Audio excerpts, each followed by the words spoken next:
आज मैट्रिक्स करना है।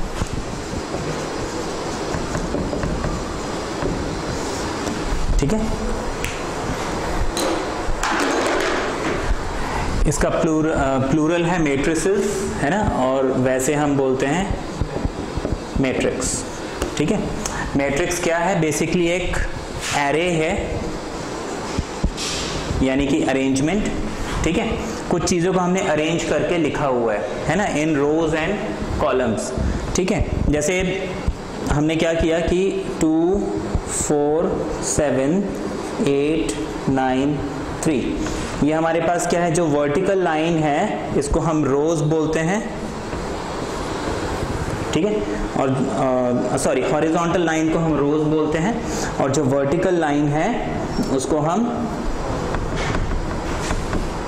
कॉलम्स बोलते हैं।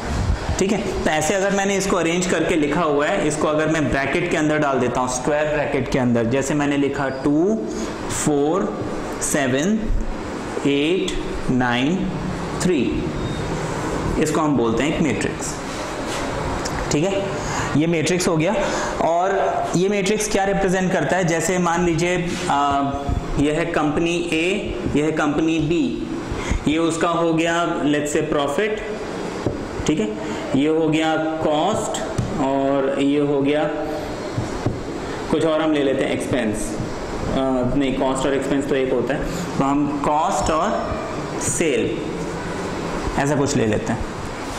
ठीक है, तो ये क्या है कि ये जो मैट्रिक्स है बेसिकली क्या रिप्रेजेंट कर रहा है? कोई एक डेटा है ना, जहां पे हम दो या दो से ज्यादा चीजों को कंपेयर कर सकते हैं। तो ये किसी एक डेटा को रिप्रेजेंट कर रहा है, जिसको हमने ऐसे अरेंज करके लिखा हुआ है। अरेंज करके लिखने में क्या, हमें कंपेयर करने में इजी होता है। ठीक है, तो ये तो समझ में आ गया मैट्रिक्स क्या है। अब हमारे पास जो मैट्रिक्स है,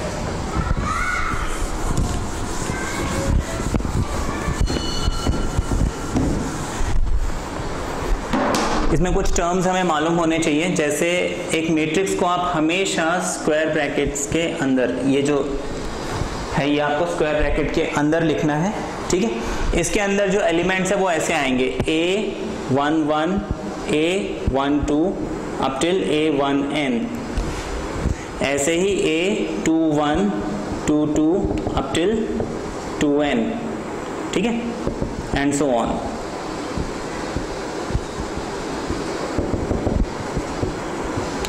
ऐसे लिख सकते हैं। ठीक है, तो इसमें देखो 1 2 अप टिल m रोज हो गए, and 1 2 up till n columns हो गए। ठीक है, तो इस मैट्रिक्स में जो ऑर्डर ऑफ मैट्रिक्स है, ऑर्डर ऑफ मैट्रिक्स हम हमेशा लिखते हैं m बाय n। इसको हम m क्रॉस n लिखते हैं और इसको रीड करते हैं m बाय n, जहां पे m है नंबर ऑफ रोज, n है नंबर ऑफ कॉलम्स। इतना समझ में आ गया? अच्छा, अब यहां पे इन जनरल इसका जो ये जो अंदर ये A11 A12 and so on, ये जो वैल्यूज हैं इसको हम बोलते हैं एलिमेंट्स ऑफ ए मैट्रिक्स। इस मैट्रिक्स को हम जैसे किसी एक कैपिटल लेटर से रिप्रेजेंट कर सकते हैं इंग्लिश अल्फाबेट के, तो A इज इक्वल टू लिख लिया, तो एलिमेंट्स ऑफ मैट्रिक्स A हम ऐसे लिख सकते हैं। तो ऑर्डर हो गया m बाय n। इतना समझ में आ गया? इन जनरल इस मैट्रिक्स का जो एलिमेंट है वो हो जाएगा A I J। यहाँ पे I क्या रिप्रेजेंट कर रहा है? आयत रो, और J रिप्रेजेंट कर रहा है jth कॉलम। इतना समझ में आ गया? हमेशा हमेशा इसके बेस में जो भी नंबर लगा हुआ है उस नंबर का जो फर्स्ट नंबर है it is always the row position, और जो second number it is always the column position. इतना समझ में आ गया? यहां तक कोई डाउट है? नो? अब देखो आगे, ये तो हमने समझ लिया ऑर्डर ऑफ मैट्रिक्स।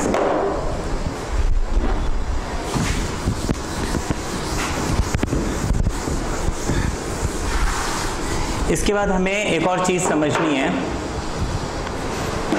कि ऑर्डर ऑफ मैट्रिक्स में मान लीजिए हमें ऑर्डर जो है मैट्रिक्स का वो m/n मिल रहा है, ठीक है।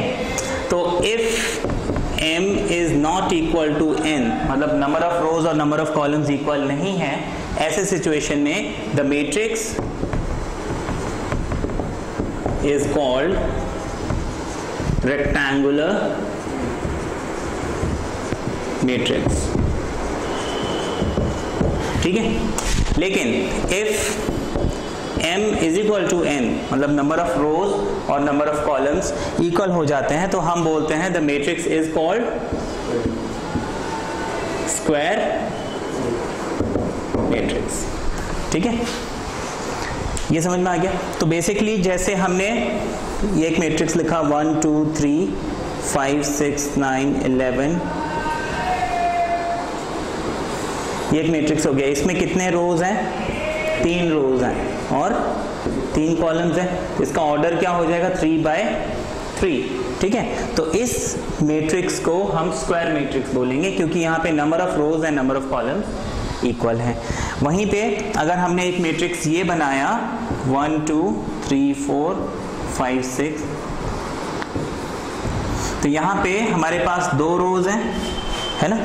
रोज होते हैं बेसिकली आप कितने हॉरिजॉन्टल लाइन बना सकते हो, और कॉलम्स होते हैं आप कितने वर्टिकल लाइंस खींच सकते हो। तो हम 2 हॉरिजॉन्टल लाइन बना सकते हैं, देयरफॉर इसके नंबर ऑफ रोज हो गए 2, और कितने वर्टिकल लाइन खींच सकते हैं? 4, तो 4। तो इसका ऑर्डर क्या हो गया? 2/4। तो इसको हम बोलेंगे रेक्टेंगुलर मैट्रिक्स। इतना समझ में आ गया? इसमें कोई डाउट?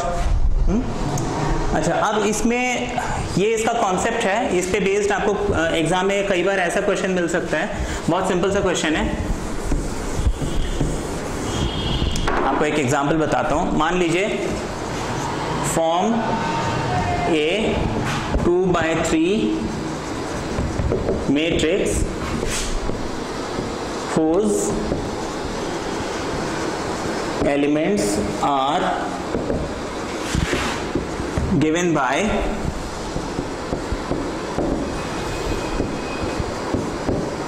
i plus j, ठीक है। बहुत बेसिक सा क्वेश्चन है, या फिर कुछ और कंडीशन दे सकते हैं 2i plus j 2i minus j, ऐसे कुछ भी कंडीशन दी हुई है। तो हम क्या करेंगे? देखो 2/3 मैट्रिक्स आपको दिया हुआ है, 2/3 मतलब 2 रोज हो गए, 3 कॉलम्स हो गए। अब अगर मैं मैट्रिक्स फॉर्म करता हूं तो कितने रोज होंगे? 2 रोज होंगे, और कितने कॉलम होंगे? ये हो जाएंगे। That means A11 A12 A13 A21 A22 A23, इतने एलिमेंट्स होंगे इसमें। अब देखो इसका एलिमेंट हम कैसे निकालेंगे? aij is equal to i plus j होगा। तो यहाँ पे A11 क्या हो जाएगा? 1 + 1 यानी कि 2। A21 क्या हो जाएगा? 2 + 1 यानी कि 3। फिर 1 2 क्या हो जाएगा? 1 + 2 यानी कि 2 + 2 1 + 3 2 + 3, ये बन गया हमारा मैट्रिक्स, ठीक है। इजी है ये तो बेसिक कॉन्सेप्ट है। क्लियर है इतना? आगे हम करेंगे types of matrix.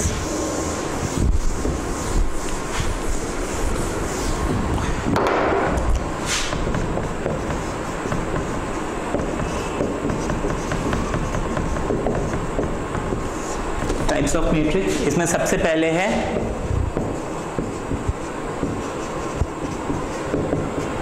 Row matrix.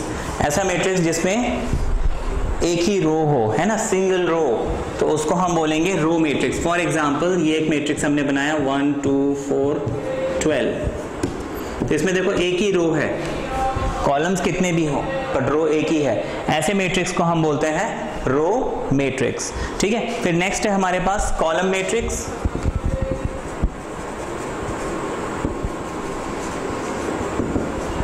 Column matrix ऐसा मैट्रिक्स जिसमें एक ही कॉलम हो, है ना, मतलब एक ही वर्टिकल लाइन आप बना सकते हो, एक ही वर्टिकल लाइन बना सकते हैं, हॉरिजॉन्टल लाइन तो चाहे जितने बना सकते हैं, इसको हम बोलते हैं कॉलम मैट्रिक्स, ठीक है। इसके बाद नेक्स्ट है हमारे पास स्क्वायर मैट्रिक्स। ऑलरेडी हम समझ चुके हैं, है ना। स्क्वायर मैट्रिक्स क्या होता है, इसमें number of rows is equal to number of columns, ठीक है। जैसे for example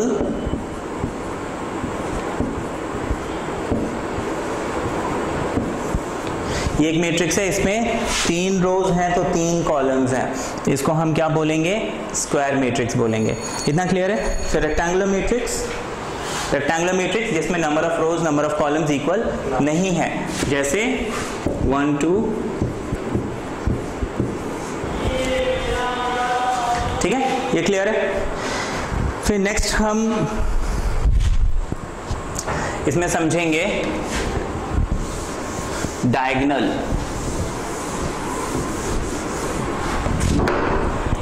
of a matrix.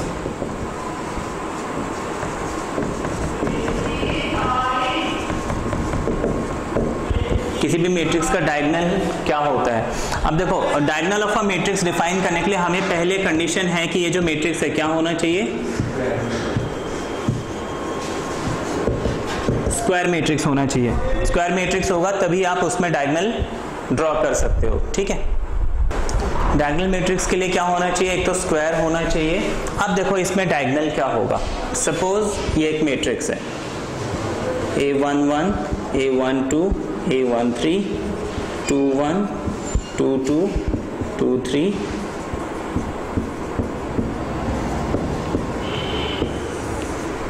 ये एक स्क्वायर मैट्रिक्स है क्योंकि इसमें नंबर ऑफ रोज और नंबर ऑफ कॉलम्स इक्वल है। अब देखो डायगोनल हम किसको बोलेंगे, इसको बोलेंगे या इसको बोलेंगे। देखो ज्योमेट्री के हिसाब से अगर हम देखते हैं तो ज्योमेट्री के हिसाब से ये दोनों के दोनों डायगोनल कहलाएंगे, है ना। लेकिन मैट्रिक्स में डायगोनल की एक डेफिनेशन दी हुई है। हम डायगोनल तभी बोलेंगे जब Aij such that I is equal to j, ठीक है। अगर I और J इक्वल हो जाते हैं तो हम उस लाइन को डायगोनल बोलते हैं। तो देखो जो डायगोनल है वो आपका हमेशा ये होगा क्योंकि इसमें आपको I और J इक्वल मिल रहा है। ये डायगोनल अगर है भी तो इसमें क्या है, I और J इक्वल मिल रहा है, नहीं मिल रहा है, बस यहाँ पे इक्वल है, यहाँ इक्वल नहीं है ना। क्योंकि देखो यहाँ पे 1 और 3 इक्वल है, नहीं है। 3 और 1 इक्वल है, नहीं है। यहाँ पे देखो 1 1 2 2 3 3, समझ में आ गया। तो हम हमेशा मैट्रिक्स में diagonal top left to bottom right, ये हमें लेना है। इसको हम प्रिंसिपल डायगोनल बोलते हैं। तो ये हो गया आपका डायगोनल ऑफ अ मैट्रिक्स। अब इसके बाद हम समझेंगे डायगोनल मैट्रिक्स। डायगोनल मैट्रिक्स क्या होता है, ऐसा मैट्रिक्स जिसके डायगोनल में तो एलिमेंट्स हैं, बाकी सारे एलिमेंट क्या है, 0, ठीक है। जैसे मान लीजिए मैंने लिखा 1 2 5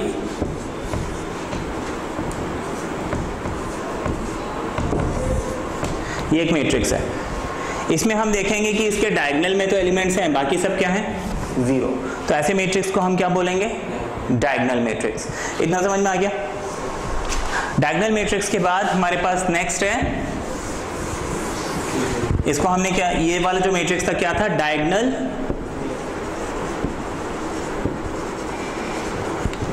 मैट्रिक्स, ठीक है। नेक्स्ट है हमारे पास स्केलर मैट्रिक्स।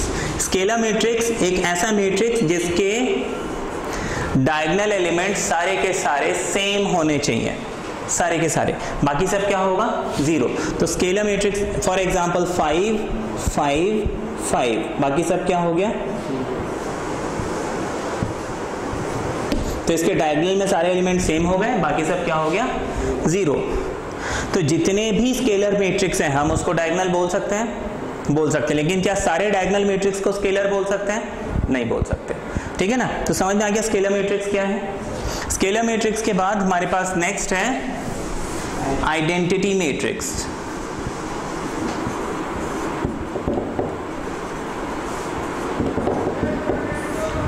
आइडेंटिटी मैट्रिक्स क्या होता है, आइडेंटिटी मैट्रिक्स को जनरली हम I से रिप्रेजेंट करते हैं, है ना। जैसे एक मैट्रिक्स है, इसके डायगोनल एलिमेंट सारे के सारे 1 होने चाहिए और बाकी सब 0। जैसे यहाँ पे हमने क्या किया, 1 1 लिख के ये बाकी सबको क्या कर दिया, 0 बना दिया। तो ये जो मैट्रिक्स है इसको हम बोलेंगे आइडेंटिटी मैट्रिक्स। इसके डायगोनल एलिमेंट शुड बी 1, बाकी सारे 0। अच्छा, ये मैट्रिक्स जो है आइडेंटिटी मैट्रिक्स, ये है ऑफ ऑर्डर 3, तो हम इसको लिखेंगे I3।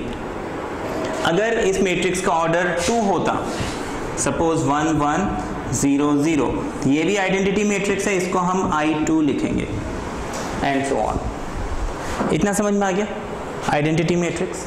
कोई डाउट?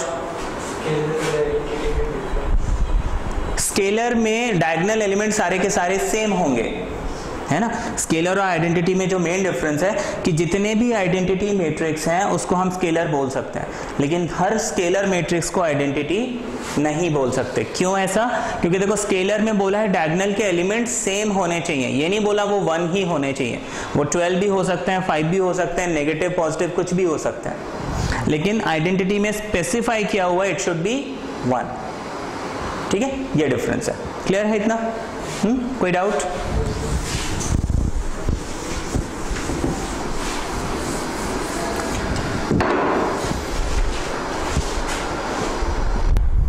नेक्स्ट है हमारे पास नल मैट्रिक्स।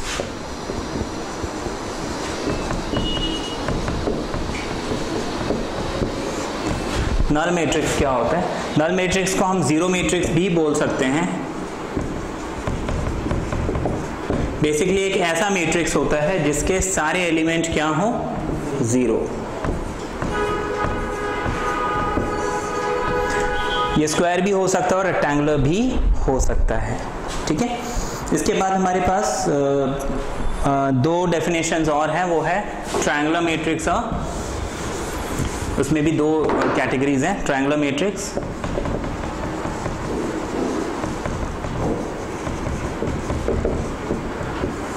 ट्रायंगुलर मैट्रिक्स में हमारे पास जरूरी है कि ये मैट्रिक्स क्या हो, स्क्वायर हो। ठीक है, ट्रायंगुलर मैट्रिक्स के लिए पहली कंडीशन ये स्क्वायर होना चाहिए और इसके डायगोनल के या तो ऊपर के एलिमेंट 0 होंगे या तो डायगोनल के नीचे के एलिमेंट 0 होंगे। तो basically Aij is equal to, अब देखो यहां पे अगर is equal to 0 if I is greater than j। ठीक है, जो रो की पोजीशन है वो अगर कॉलम की पोजीशन से ज्यादा है तो वो 0 होगा, है ना। तो जैसे 1 2 3 4 ये हमने ले लिया और बाकी सब हमारे क्या हो गए, क्योंकि देखो ये क्या है 2 1, ये 3 1 3 2, बाकी सब तो क्या है कि या तो I और J बराबर है या I जो है वो J से छोटा है।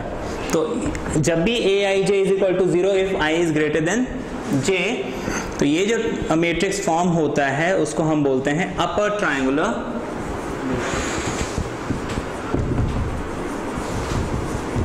मैट्रिक्स।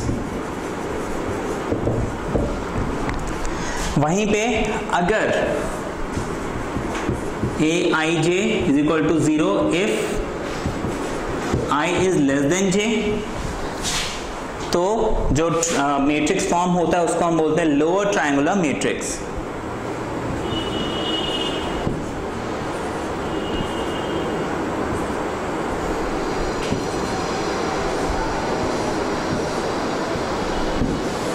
ठीक है ना, ट्रायंगल बन रहा है तो इसको हम बोलते हैं लोअर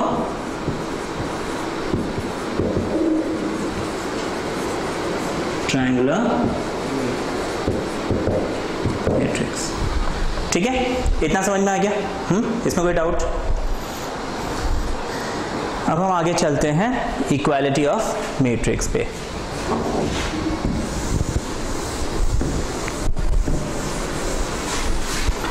अब देखो, हमें 2 मैट्रिक्स को इक्वल चेक करना है।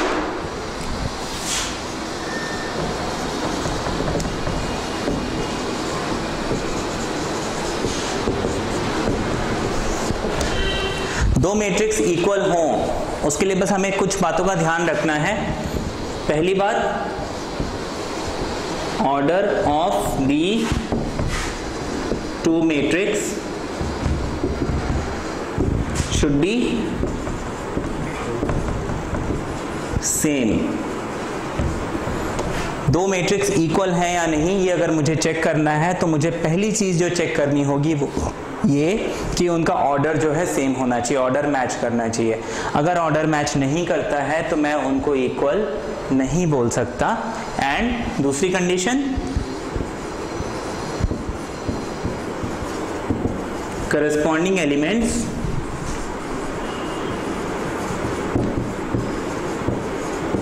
Should be equal. ठीक है, जो उसके करस्पॉन्डिंग एलिमेंट्स है वो क्या होने चाहिए, इक्वल होने चाहिए। अब इसको हम एक एग्जांपल से समझते हैं। ये समझ में आ गया?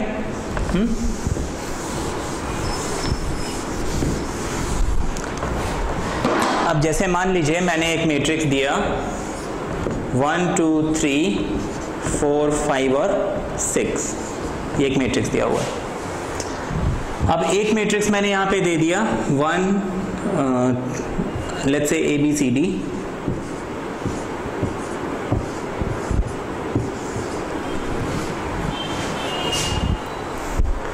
अब देखो यहां पे कितने रोज हैं, कितने कॉलम्स हैं, यहां पे कितने रोज हैं 2 और कॉलम्स कितने हैं 3। क्या इनका ऑर्डर मैच कर रहा है? देखो कभी कभी क्या है, लोग जल्दबाजी में हो सकता है इसको सेम समझ लें, लेकिन यहाँ पे आपको ध्यान रखने वाली बात है कि 3/2 का ऑर्डर और 2/3 का ऑर्डर ये दो अलग अलग चीजें हैं। They are not the same, है ना। 3/2 का मतलब इसमें 3 रोज हैं, 2/3 का मतलब 2 रोज हैं। 2 रोज और 3 रोज एक बात नहीं है, ये दो बातें हैं।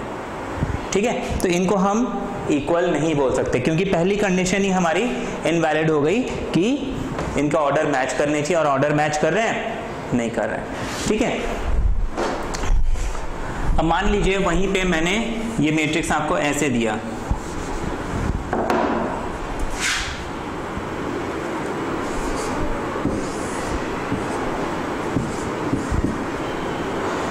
तो ये भी 3/2 हो गया क्योंकि इसमें भी 3 रोज और 2 कॉलम्स हैं, ये भी 3/2 हो गया। तो अब मैं अगर इन दोनों को इक्वल बोलना चाहूं तो बोल सकता हूं। ठीक है, क्योंकि पहली कंडीशन तो यहाँ पे सेटिस्फाई हो गई कि यहाँ पे इनके ऑर्डर मैच कर रहे हैं। अब अगर ये दोनों मैट्रिक्स इक्वल हैं तो जरूरी है कि इनके करस्पॉन्डिंग एलिमेंट मैच करने चाहिए। मतलब अगर ये दोनों इक्वल हो गए, इसका मतलब ये जो 1 है ये कहाँ पे है, फर्स्ट रो फर्स्ट कॉलम, और यहाँ पे फर्स्ट रो फर्स्ट कॉलम में क्या है A, मतलब A की वैल्यू कितनी मिलनी चाहिए 1। अच्छा, फर्स्ट रो सेकंड कॉलम में क्या है इधर 4, फर्स्ट रो सेकंड कॉलम में क्या है इधर C, तो C किसके इक्वल होना चाहिए 4। ये जो 2 है ये किसके इक्वल होना चाहिए B के। ये जो 5 है ये किसके इक्वल होना चाहिए D के। 3 किसके इक्वल होगा E के, और 6 किसके इक्वल होगा F के। मतलब बेसिकली जो जिस पोजीशन में है उसी पोजीशन के एलिमेंट्स आपस में मैच करने चाहिए। ठीक है, तब हम बोलेंगे द मैट्रिसेस आर इक्वल। ठीक है, ये डेफिनेशन क्लियर हो गई, इसमें कोई डाउट?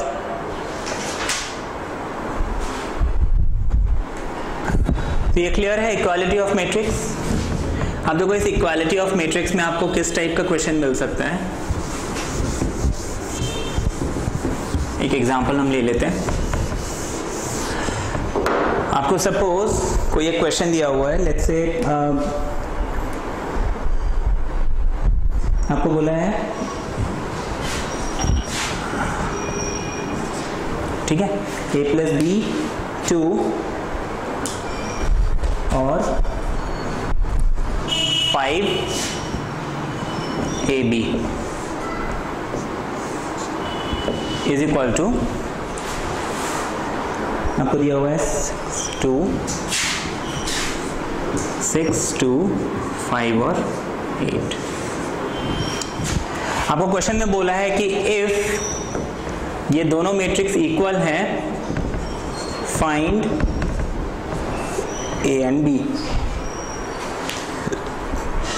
क्वेश्चन दिया हुआ है। अब देखो इक्वालिटी ऑफ मैट्रिक्स एक सिंपल सी बात कहता है, जो जिस पोजीशन पे है वो उसके इक्वल होना चाहिए। मतलब a प्लस बी किसके इक्वल होना चाहिए? 6 के, क्योंकि देखो ये एकदम स्टार्टिंग में फर्स्ट रो फर्स्ट कॉलम में बैठा हुआ है, ये भी फर्स्ट रो फर्स्ट कॉलम में बैठा हुआ है, तो हमारे पास a plus B should be equal to 6। ये इसके इक्वल होना चाहिए जो कि है, देखो 2 और 2 बराबर है। ये इसके इक्वल होना चाहिए जो कि है, देखो 5 और 5 बराबर है। दैट मीन्स ये ए बी किसके इक्वल होना चाहिए? 8 के। इतना समझ में आ गया? अब क्या करेंगे, हम इसको सॉल्व कर लेंगे। जैसे आप a इज इक्वल टू लिख लोगे 6 माइनस बी, उस वैल्यू को आप यहाँ पुट कर दीजिए, हो जाएगा 6 minus B into B is equal to 8। एक क्वाड्रेटिक इक्वेशन बनेगा ये, 6b minus B square equals to 8। ठीक है, ये हो गया। अब इसको हम सॉल्व कर लेंगे, और B square minus 6b plus 8 is equal to 0। ठीक है, इतना समझ में आ गया? इसको हम सॉल्व कर लेंगे, क्या मिलेगा हमें? ऊपर से रब कर दें।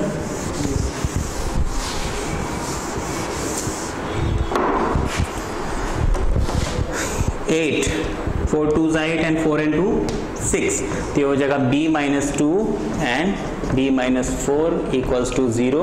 b is equal to 2 and 4। b की वैल्यू आपको कितनी मिल गई? 2 and 4। तो a की वैल्यू आपको कितनी मिल जाएगी? 4 and 2, है ना, जब यहाँ पे पुट करोगे। देयरफॉर अगर a की वैल्यू 4 है तो b की वैल्यू 2 है, और अगर a की वैल्यू 2 है तो b की वैल्यू 4 है। ये समझ में आया? इसमें कोई डाउट है? ये तो सिंपल क्वाड्रेटिक इक्वेशन हमने सॉल्व किया जो हमने छोटी क्लास में किया होगा, इसमें कोई कंफ्यूजन तो नहीं है? नो? तो इस टाइप के क्वेश्चंस आपको मिल सकते हैं इसमें। अच्छा, इसके बाद एक क्वेश्चन इसमें ऐसा भी मिलता है ऑर्डर ऑफ मैट्रिक्स के ऊपर, ये भी मैं आपको बता दूं। आपको बोला है कि एक मैट्रिक्स है,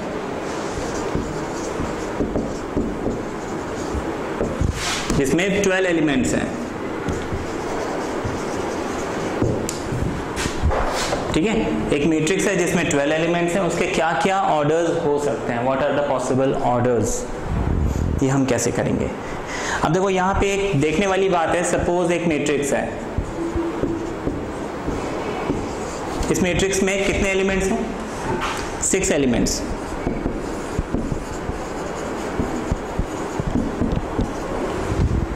ऑर्डर क्या है इसका?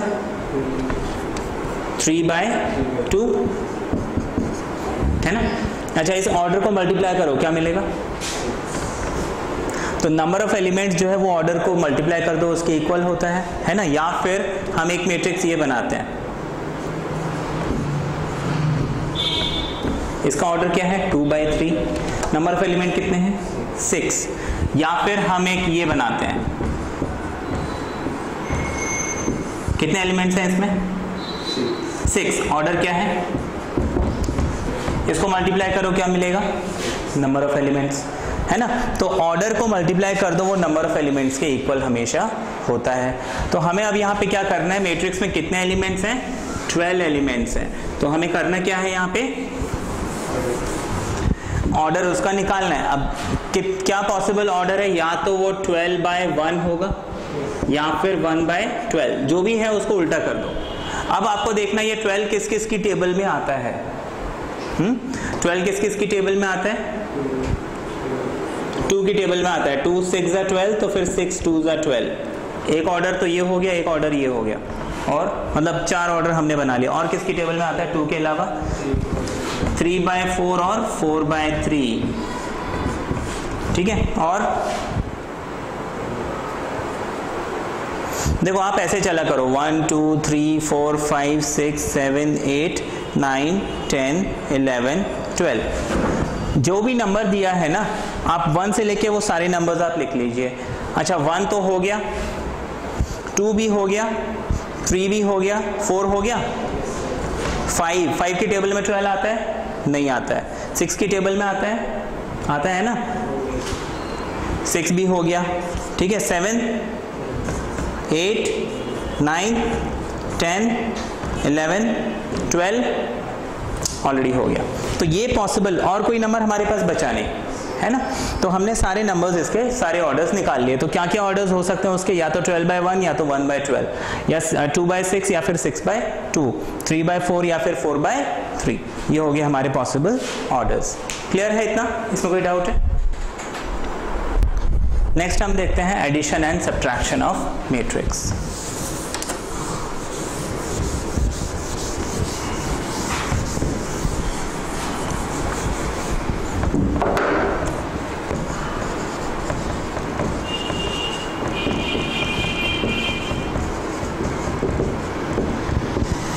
एडिशन ऑफ मैट्रिक्स, मुझे दो मैट्रिक्स को क्या करना है, ऐड करना है।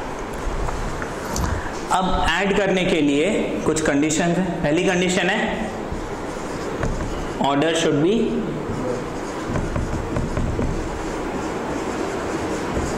दोनों मैट्रिक्स के ऑर्डर सेम होने चाहिए, अदरवाइज आप उनको ऐड नहीं कर सकते।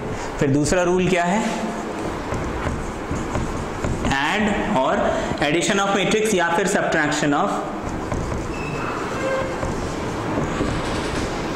मैट्रिक्स, दोनों ही केस में हम एक पहली चीज देखेंगे कि उनका ऑर्डर सेम होना चाहिए, और दूसरी चीज आप ऐड या सब्ट्रैक्ट जो करोगे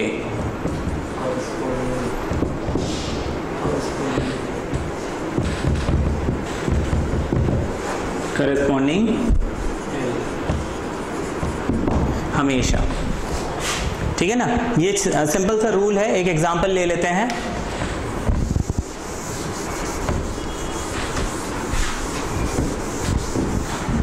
जैसे मान लीजिए हमारे पास एक मैट्रिक्स है A, इसकी वैल्यू है 1 2 3 4 5 6। एक मैट्रिक्स आपको B दिया हुआ है,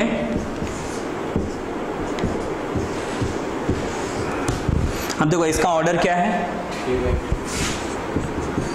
क्योंकि 3 रोज हैं और 2 कॉलम्स हैं, यहाँ पे 2 रोज और 2 कॉलम्स, तो इसका ऑर्डर क्या हो गया 2/2।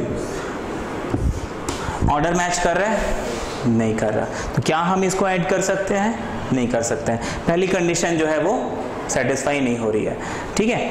अब मान लीजिए हम इनके ऑर्डर सेम कर देते हैं।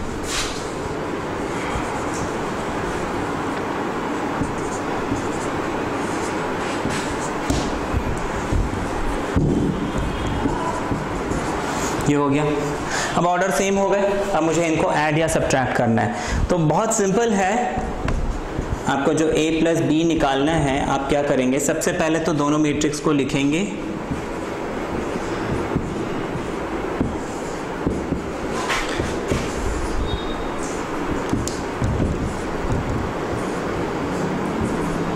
दोनों मैट्रिक्स को हमने लिख लिया। लिखने के बाद करस्पॉन्डिंग एलिमेंट, देखो 1 का करस्पॉन्डिंग एलिमेंट यहाँ पे क्या है 7, तो मुझे यहाँ पे क्या करना है 1 + 7 लिखना है। आप डायरेक्टली उसका आंसर चाहे तो 8 भी लिख सकते हो। फिर नेक्स्ट मेरे पास क्या है 4, और उसके करस्पॉन्डिंग यहाँ पे क्या है, नेक्स्ट है हमारे पास 2, और यहाँ पे क्या है 12। नेक्स्ट है हमारे पास 5, जिसके साथ क्या है, फिर 3 5, फिर क्या है हमारे पास 6 और 3। ये आ गया। इसको जब हम ऐड करेंगे हो जाएगा 7 + 1 8, 4 + 6 10, 14 6 8 9। ये हमारा A + B आ गया। इजी है ऐड करना, है ना, बहुत सिंपल है। जैसे आप छोटी क्लास का मैथ्स कर रहे हो वैसे ही है, सिंपल एडिशन करना, कोई मुश्किल नहीं है ये, ठीक है। अच्छा, इसी तरीके से अगर हमें सब्ट्रैक्शन करना होता, मान लीजिए यही दो मैट्रिक्स दिए और हमें इन्हें क्या करना है, सब्ट्रैक्ट करना है। आपको बोला find A - B, A - B निकालिए। आप क्या करेंगे, सबसे पहले A को लिखेंगे,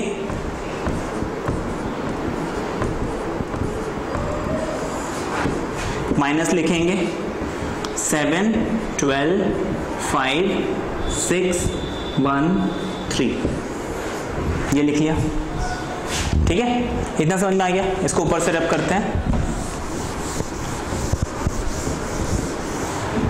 अब मुझे क्या करना है, नेक्स्ट लाइन में मैं लिखूंगा 1, करस्पॉन्डिंग एलिमेंट क्या है 7, तो मैं 1 माइनस 7 लिखूंगा।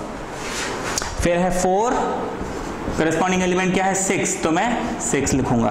फिर है 2, इसका करस्पॉन्डिंग एलिमेंट क्या है 12, तो मैं माइनस 12 लिखूंगा। फिर है 5, इसका करस्पॉन्डिंग एलिमेंट क्या है 1, तो मैं माइनस 1 लिखूंगा। फिर 3 माइनस 5, फिर हमारे पास 6 माइनस 3। इसको जब मैं सॉल्व कर लूंगा मुझे आंसर मिल जाएगा। ये आ गया 1 माइनस 7, कितना आ गया minus 6। This is minus 2, 2 minus 12 is minus 10, this is 4, 3 minus 5 is again minus 2 and this is 3। ये हमारा आंसर है, ठीक है, इजी है।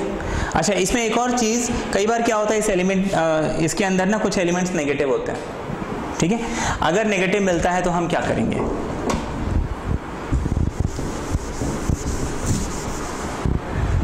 मान लीजिए यहाँ पे ये 6 के बजाय माइनस 6 है और 12 की बजाय माइनस 12 है, ठीक है। तो ऐसे में क्या होगा, सिंपल अलजेब्रा का रूल लगेगा। जैसे देखो 1 माइनस 7 तो एज इट इज रहेगा। जब 4 माइनस 6 कर रहे थे हम, लेकिन यहाँ पे ऑलरेडी माइनस साइन है, ये माइनस इस माइनस के साथ मिलके माइनस माइनस क्या होता है प्लस, तो यहाँ पे हम 4 माइनस 6 के बजाय क्या लिखेंगे 4 प्लस 6। ऐसे ही यहाँ पे देखो 2 माइनस 12 करना था, लेकिन ये ऑलरेडी माइनस है तो माइनस माइनस प्लस, तो हम क्या लिखेंगे 2 प्लस 12। बाकी जो एज इट इज है वो एज इट इज रहेगा।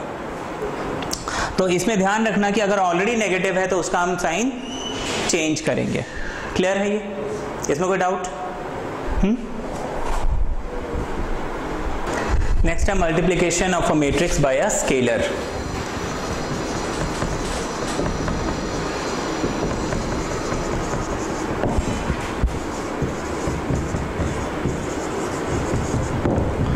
स्केलर मतलब किसी नंबर से हम मल्टीप्लाई कर रहे हैं। जैसे मान लीजिए एक मैट्रिक्स ए हमने दिया हुआ है,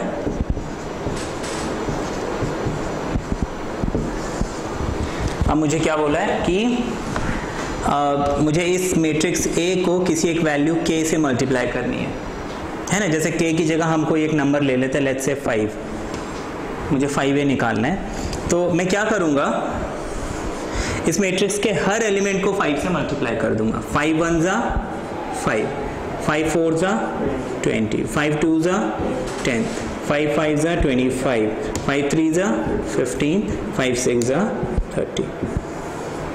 क्या आ गया।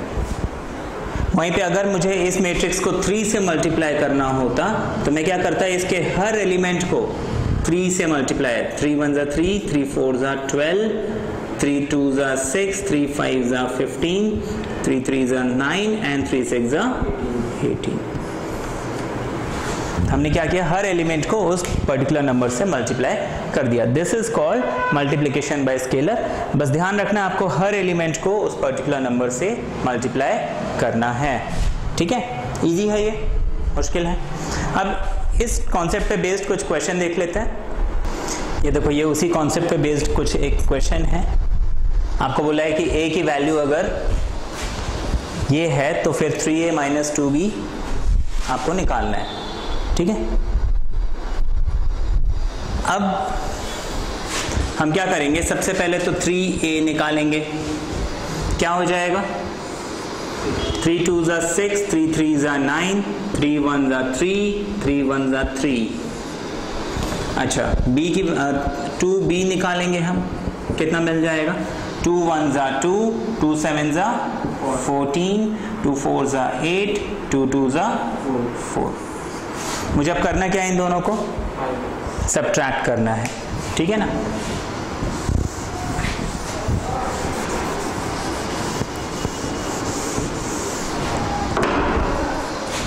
तो हम यहाँ पे क्या करेंगे, therefore 3a minus 2b is equal to, मैं 3a की वैल्यू यहाँ पे लिख लूंगा 6 9 माइनस 3 3 माइनस 2b की वैल्यू लिख लूंगा 2 14 8 4, ठीक है। अब मुझे सिर्फ इसको सॉल्व करते जाना है।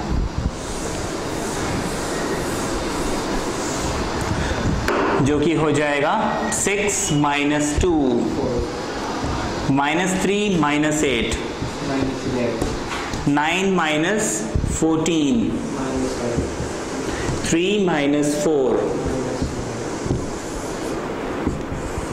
ये हमारा आंसर है। क्या इजी है?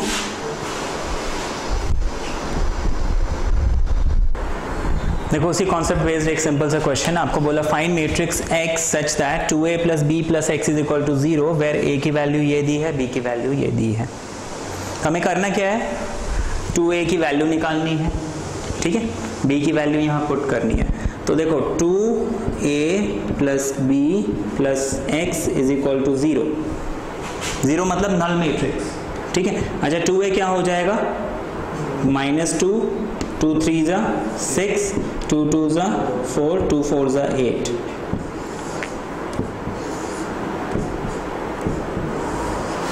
b कितना दिया हुआ है,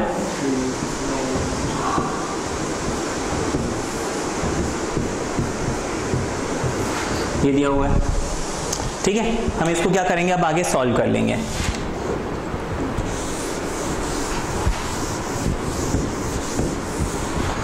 मैंने इसको सॉल्व किया, ये हो गया -2 प्लस 3 1, देन 6 प्लस 1 7, 4 प्लस -2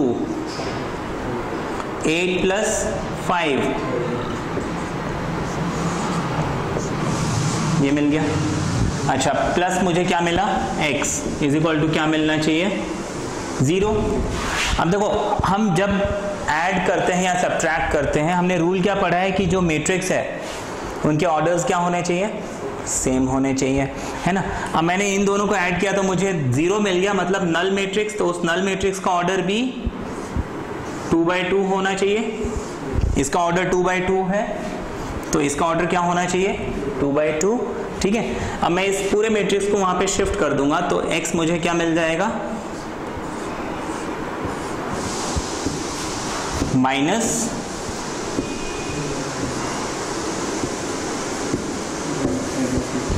तो अब क्या करेंगे हम, इसको जब सॉल्व करेंगे, ये तो सारा का सारा 0 है, तो 0 - 1 -1, 0 - 2 0 - 7 0 - 13, ये हमें मिल गई x की वैल्यू। सिंपल है, ठीक है। आगे देखो मल्टीप्लिकेशन ऑफ मैट्रिक्स।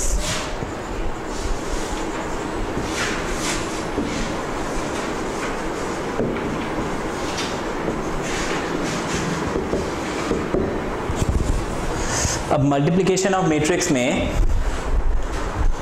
यहां पे थोड़ा सा रूल चेंज हो जाता है। कैसे, अब अभी तक हमने देखो एडिशन और सब्ट्रैक्शन में देखा था कि दोनों मैट्रिक्स जो हम ऐड कर रहे हैं या सब्ट्रैक्ट कर रहे हैं उनके ऑर्डर क्या होने चाहिए, सेम होने चाहिए।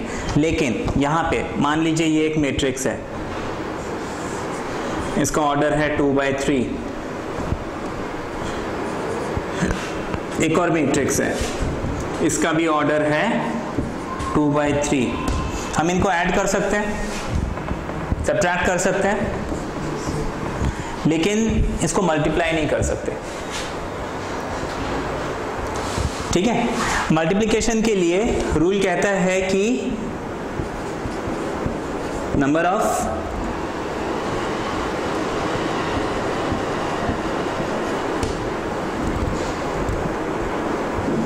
Column in first matrix is equal to number of rows in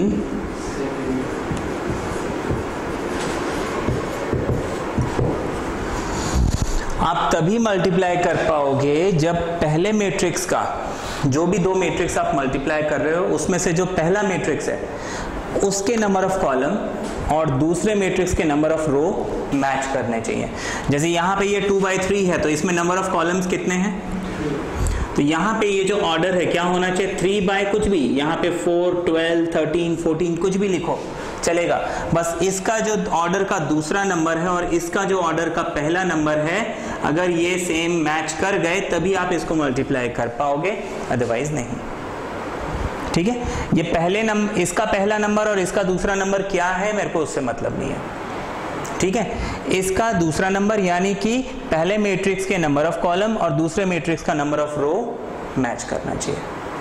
ठीक है ना, ये समझ में आ गया। तो बेसिकली अगर पहला मैट्रिक्स m बाय n है तो दूसरा n बाय p होना चाहिए। ठीक है, और इसमें एक ध्यान देने वाली बात, जैसे ये दोनों नंबर मैच कर रहे हैं, जब इसको मैं मल्टीप्लाई कर दूंगा मुझे जो आंसर मिलेगा उसका ऑर्डर क्या होगा, इधर पे क्या बच गया 2, इधर क्या बच गया। तो बेसिकली जब मैं मल्टीप्लाई करूंगा m बाय n को n बाय p से, ये n तो एक जैसा हो गया, इधर क्या बचा m, इधर क्या बचा p। तो जब मैं m बाय n को n बाय p से मल्टीप्लाई करूंगा मुझे m बाय p का मैट्रिक्स मिलेगा। हम एक एग्जांपल लेके समझते हैं, उसे ये काफी क्लियर हो जाएगा।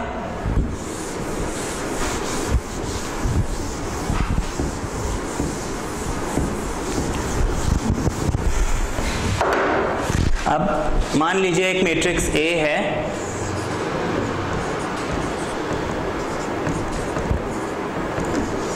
इसका ऑर्डर क्या है 3/2। अब जो दूसरा मैट्रिक्स है वो 2 बाय समथिंग होना चाहिए। ठीक है, जैसे हमने एक मैट्रिक्स B लिया,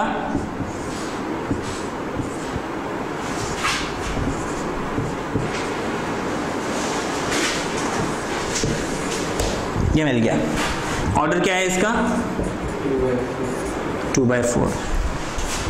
तो देखो यहां पे इसका जो दूसरा नंबर है और इसका जो पहला नंबर है ये मैच कर रहा है, तो हम इसको क्या कर सकते हैं मल्टीप्लाई कर सकते हैं। अब मल्टीप्लाई करने का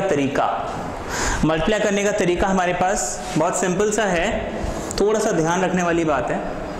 आप फर्स्ट मैट्रिक्स में, जैसे मुझे a इंटू बी करना है,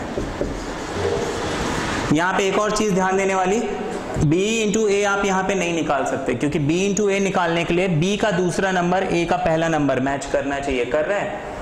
नहीं कर रहा है। तो नॉर्मली क्या होता है मैट्रिक्स में, जैसे a प्लस बी को हम b प्लस a लिख सकते हैं। इस चीज को हम बोलते हैं कम्यूटेटिव प्रॉपर्टी। ठीक है ना, कम्यूटेटिव प्रॉपर्टी। लेकिन मैट्रिक्स मल्टीप्लिकेशन कम्यूटेटिव नहीं होता है, जनरली ये कम्यूटेटिव नहीं होता है, यानी हमको a into B b into A के बराबर नहीं मिलेगा जनरली। ठीक है, कोई एक ऐसा मैट्रिक्स आपको चांस है कि मिल जाए तो अलग बात है, अदरवाइज जनरली ये इक्वल नहीं होते हैं। इतना समझ में आ गया। अब इसको मल्टीप्लाई करने के लिए हम क्या करेंगे, आप एक पेंसिल ले लीजिए, फर्स्ट मैट्रिक्स में आप हॉरिजॉन्टल लाइन खींच लीजिए।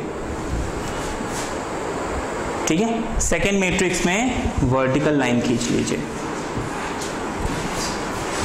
ठीक है, हमेशा फर्स्ट मैट्रिक्स में हॉरिजॉन्टल, सेकेंड मैट्रिक्स में वर्टिकल। ठीक है, अब देखो ये जो फर्स्ट लाइन है ये फर्स्ट लाइन के साथ मर्ज करेंगे। देखो 1 5 के साथ जाएगा। देखो इस लाइन में 1 पहले आया और इस लाइन में 5 पहले आया, तो मैं 1 इंटू 5 करूंगा, उसके बाद मैं प्लस लिखूंगा। इस लाइन में 4 आया और इस लाइन में क्या आया 6, तो मैं लिखूंगा 4 इंटू 6। इतना समझ में आ गया। ऐसे ही फिर अब इस लाइन को मुझे दूसरे से करना है, तो 1 इंटू 7 है ना, क्योंकि इस लाइन में पहले आ रहा है 1 और इस दूसरे लाइन में पहले क्या आ रहा है नंबर 7, तो 1 इंटू 7। फिर इसी लाइन में हमको मिल गया 4 और इस लाइन में हमें मिल गया 8, तो हम लिखेंगे प्लस 4 इंटू 8। यहाँ पे फिर 1, अब ये लाइन हो गया तो मैं लिखूंगा 1 इंटू तीसरी लाइन 1 और इसमें 4 इंटू 3।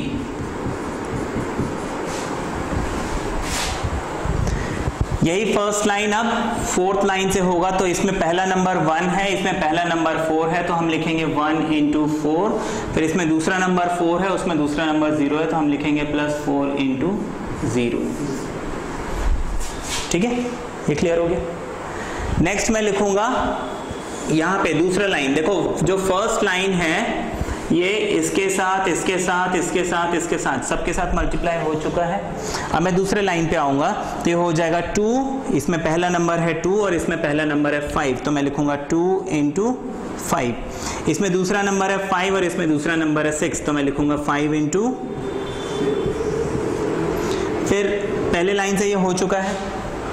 अब second line goes with second line, तो 2 into 7, फिर 5 into 8। अब दूसरा लाइन दूसरी लाइन से हो गया, फिर मैं तीसरी लाइन करूंगा तो 2 into 1 और 5 into 3। फिर नेक्स्ट है हमारे पास 2 into 4, 5 into 0। ये दूसरी लाइन भी सबसे हो चुकी मल्टीप्लाई। अब तीसरा लाइन, तो इस तीसरे लाइन में 3 पहले आ रहा है और उसमें 5 पहले आ रहा है, तो हम लिखेंगे 3 into 5 plus 6 into 6। 3 into second line 7 plus 6 into 8। Next है हमारे पास 3 into 1 और 6 into 3, 3 into 4, 6 into 0। तो इसमें ध्यान रखना, इसमें हर हॉरिजॉन्टल लाइन को आप उसके हर वर्टिकल लाइन से इंटू करोगे।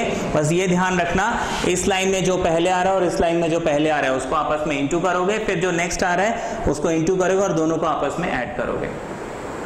ठीक है, ये क्लियर है? अब इसको हमें सिर्फ सॉल्व करना है, तुम्हारा आंसर आ जाएगा।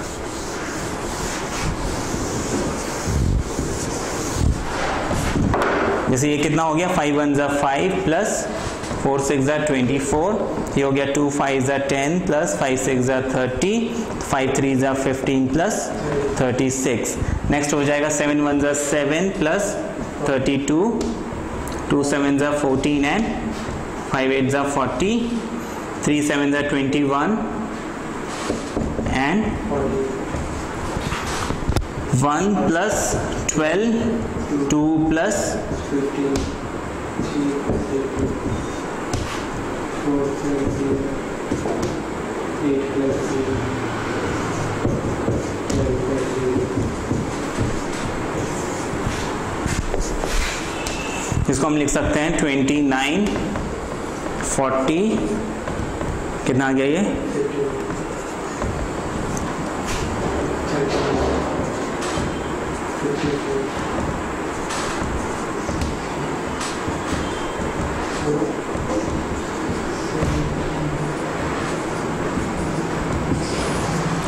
ये हमारा आंसर आ गया। ठीक है, इजी है। ठीक है,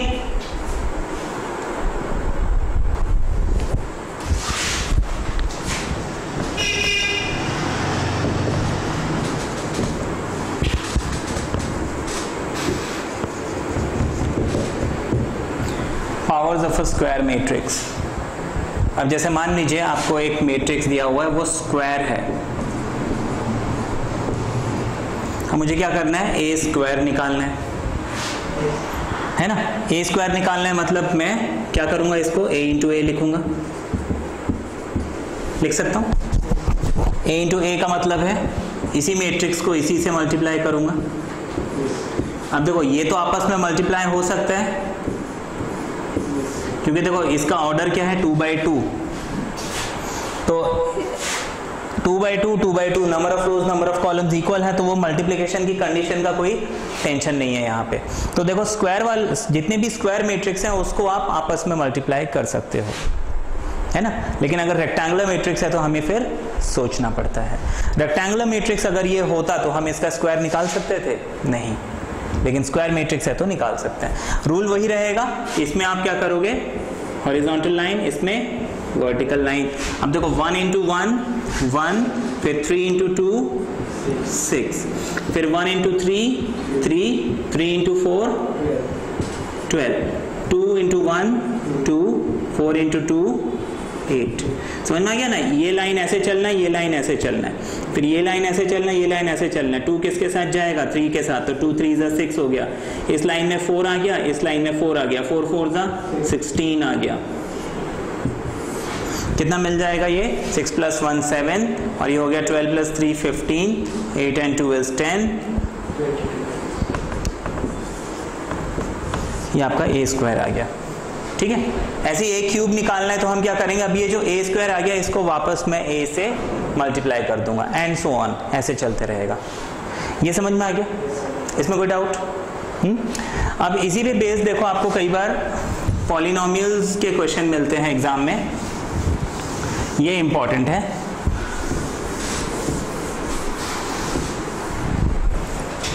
आपको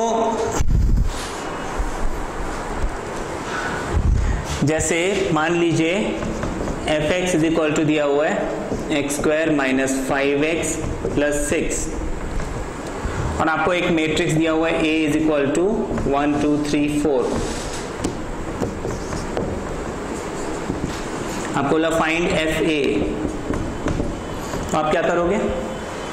जहां जहां x है उसकी जगह आप इस a को फिल कर देंगे, तो क्या बन जाएगा? ये a² - 5a + 6। अच्छा, ये तो अकेला नंबर है, लेकिन ये a जो है क्या है? मैट्रिक्स है। तो यहां पे मुझे क्या करना है? जो अकेला नंबर होता है उसके साथ मुझे i लगा देना है। i क्या है? आइडेंटिटी मैट्रिक्स, जो हमने अभी समझा था। अच्छा, इस आइडेंटिटी मैट्रिक्स का ऑर्डर क्या होगा? जो इन मैट्रिक्स का ऑर्डर होगा वही आइडेंटिटी मैट्रिक्स का ऑर्डर होगा। जैसे इसमें हम अब क्या करेंगे? मान लीजिए यही क्वेश्चन हमें सॉल्व करना है। हम क्या करेंगे? सबसे पहले a² निकालेंगे, जो कि a इंटू a होता है, यानी कि 1 2 3 4 मल्टीप्लाई बाय 1 2 3 4।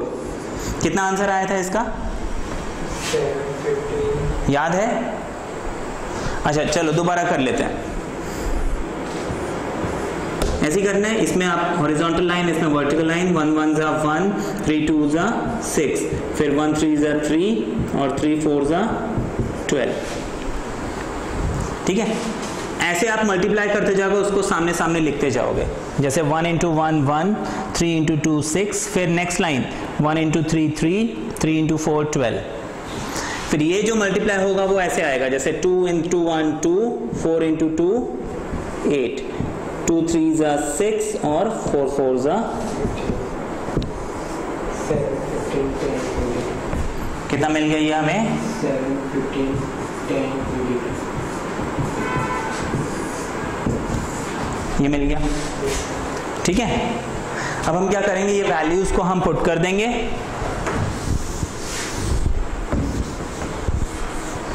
आप लिखोगे therefore fa = a² - 5a + 6i। a² की वैल्यू कितनी है हमारे पास?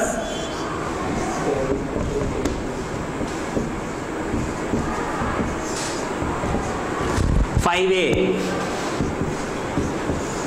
a कितना हमारे पास? और है 6i।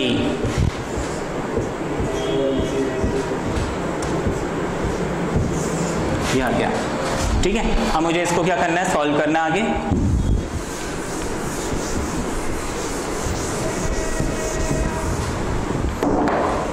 इसको मैं लिख सकता हूं 7 10 15 22 माइनस 5 1 = 5, 5 2 = 10, 5 3 = 15, 5 4 = 20।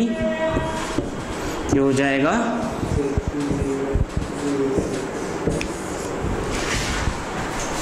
अब इसको हम सॉल्व कर लेंगे। देखो फर्स्ट एलिमेंट 7 - 5 + 6। Second element 15 - 15 + 0।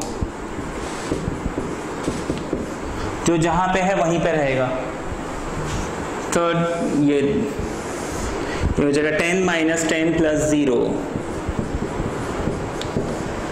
फिर 20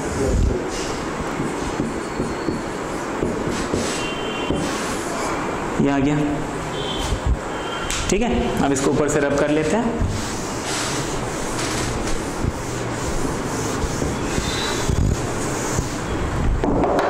कितना हो गया ये?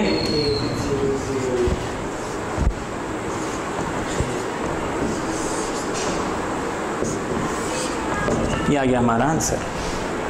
इजी है।